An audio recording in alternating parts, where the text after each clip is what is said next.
Hello, this is Bobby and Comparative Repair with dual video. First, it's a functionality proof for 31MU97B. This board is here for a second time and it comes all the way from United Kingdom. It was here apparently in September of 21st. And as usual, even though not always, maybe about 60%, 90% of all the boards that come do have the problem with the EEPROM that everybody knows about. The rest of them have other problems, and 90% of the other problems are usually, or at least 50% of the other problems, are induced by people trying to repair the board, including shorting the EEPROM signals to boot started, which sometimes works, sometimes doesn't, and sometimes other things fail on those boards because, well, they're old enough now as well. What we've done, and we've been doing for some time upon request and for extra money, is insert a socket here so that people who don't handle soldering well do not have to send the board, but instead can just replace the EEPROM. I'm just showing that this is working now because I'm going to be sending it back to the customer in the kingdom. And what I'm going to do after shutting it off, here we go, shut off, is I'm going to show real quick how the EEPROM gets replaced.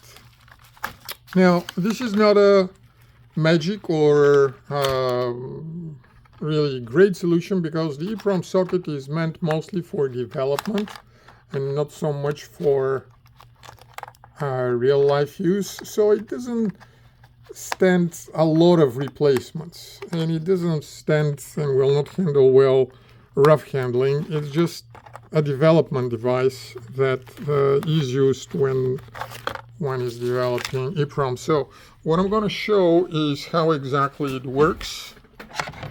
I'm going to place that over an Xbox, no, sorry, Samsung Connect One that I need to do. So this is the socket.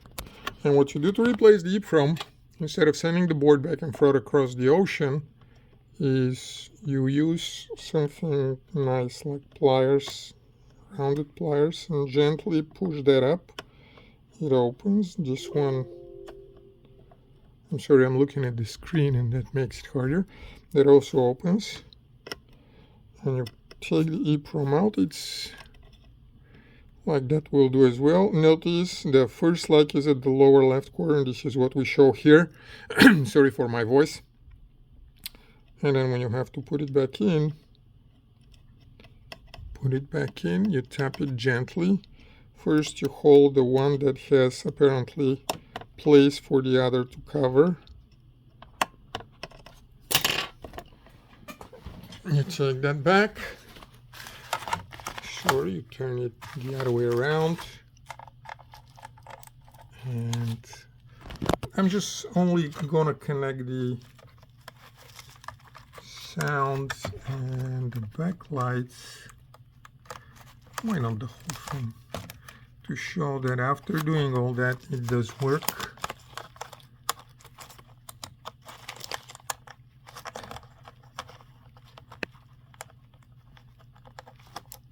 Okay, and okay, and if it requires too much force, it's not right, and okay. And what I want is to put that in here and get the USB power, so you know that in here.